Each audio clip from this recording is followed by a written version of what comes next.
Good morning, Clippers, or afternoon, depending on when you're watching this.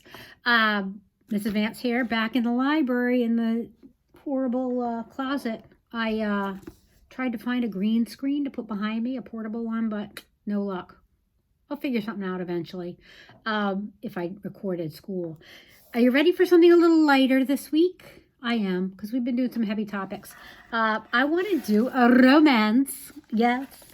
It's called Instructions for Dancing, and it's by Nicola Yoon. I have never read one of her books. I do know that she writes a lot of romance for young adults, you guys. So this was, let's see. She's also done, oh my gosh, she did Everything, which is pretty famous and we don't have, so I have to buy it.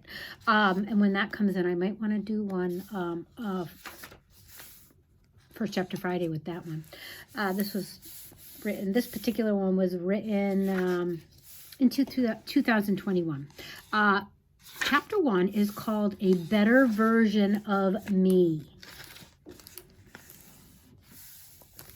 Books don't work their magic on me anymore.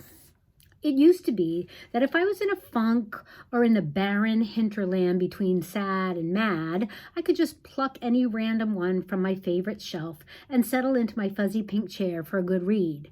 By chapter 3, chapter 4 at the very latest, I'd be feeling better. These days, though, the books are nothing but letters arranged into correctly spelled words, arranged into grammatically correct sentences and well-structured paragraphs, and thematically cohesive chapters. They're no longer magical or transporting. In a past life, I was a librarian, so my books are arranged by genre. Until I started giving them away, the contemporary romance section was the biggest. My favorite of all time is Cupcakes and Kisses. I pulled it down from my shelf, and flipped through it, giving it one last shot to be magical. The best scene is when the no-nonsense head chef and the sexy, constantly brooding line cook with the mysterious past have a food fight in the kitchen. They both end up covered in flour and icing. There's kissing and a lot of dessert-related wordplay. Sugar lips, sweet buns, sticky situations. 6 months ago, this scene would have made me gooey inside. See what I did there?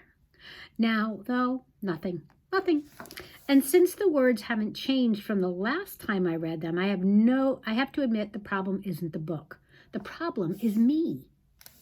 I close the book and stack it on top of the others I'm giving away. One last trip to the library tomorrow and all my romances will be gone. Just as I start putting them in my backpack, Mom pokes her head in my room.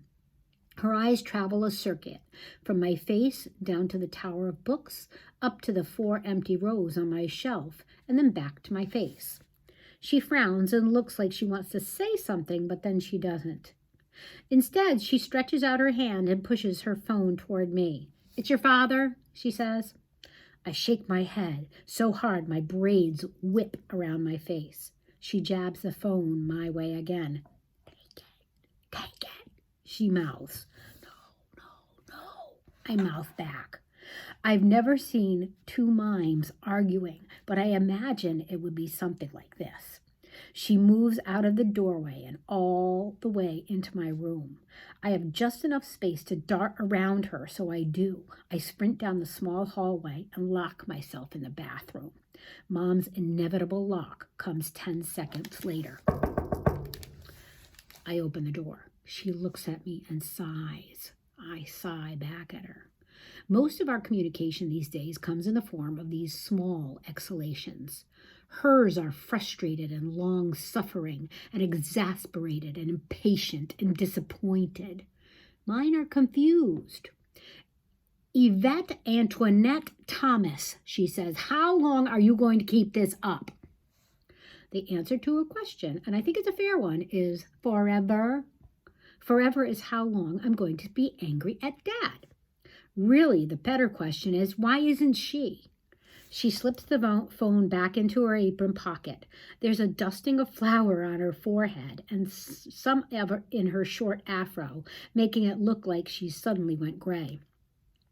You giving away more books? She asks. I nod. You used to love them, she says. The way she says it, you'd think I was setting them on fire instead of donating them to the library. I meet her eyes. It feels like maybe we're having a moment. If she's willing to talk about me giving away my books, then maybe she's willing to talk about something real, like Dad and the divorce and how things have been since. Mom, I begin, but she shifts her eyes from mine, wipes her hands down the front of her apron, and interrupts me. Danica and I are going to make brownies, she says. Come down and help us. The baking's new. She started the day Dad moved out of our old house, and she hasn't stopped since. If she's not on shift at the hospital, she's baking. I'm meeting Martin and Sophie and Cassidy tonight. We're supposed to start planning our road trip. You spend more time out of the house than in it these days, she says. I never know what to do when she says something like that. It's not a question and not an accusation, but it is a little bit of both. Instead of answering, I stare at her apron. It reads, Kiss the Cook, and has a drawing of 2 enormous red lips smacking. It's true that I'm not home much these days. The thought of spending the next few hours baking with her and my sister Danica fills me with not only with despair exactly, but something close to it. Danica will be dressed perfectly for the occasion, a vintage-style apron with a matching chef's hat that sits in the middle of her afro poofs. She'll talk about her latest boyfriend, who she is very excited about. Mom will tell gory emergency room stories and insist on playing reggae music, something old school like Peter Tosh or Jimmy Cliff. Or if Danica gets her way, they'll play trip hop while Danica documents the whole thing for social media. They'll both pretend that everything is just completely okay with our family. Everything is not okay. Mom sighs again and rubs her forehead. The flour dust spreads. There's flour, I say, reaching to wipe it away. She dodges my hand. Leave it. It's just going to keep getting dirty anyway. Mom's originally from Jamaica. She moved here when she was 14 with Grandma and Grandpa. The only time she has a Jamaican accent is when she's nervous or upset. Right now, her accent is slight, but it is there. She turns and goes back downstairs. As I get dressed, I try not to think about our not quite an argument, but ending up thinking about it anyway. Why was she so upset with me for giving away the last of my romance books? It's like she's disappointed in me for not being the same person I was a year ago. But of course I'm not the same person. How could I be? I wish I were as unaffected by the divorce as she and Danica are.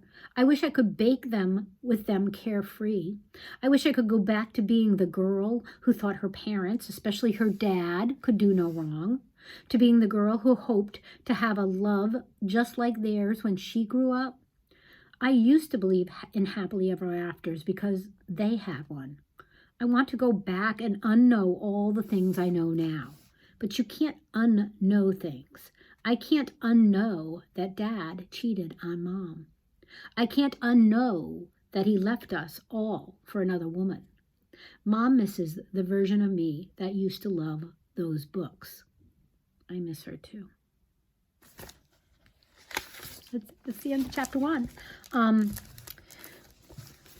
want to read more. So I have to tell you, I'm having trouble closing the book. I'm learning how to put these plastic covers on. In the libraries I've had in the past, the books weren't bought with these covers, so I'm struggling with it a little bit. So I hope some of you might be interested in this. It's very readable, as you can see. Not excessively technical or hard to read or hard vocabulary. Just a realistic story with a romantic twist coming. I actually have 2 copies of this. I found 2 copies in the stacks. So please send me an email or a chat through Teams. All right. Hey, I hope you had a great week or having a great week, and I'll see you next week. Bye.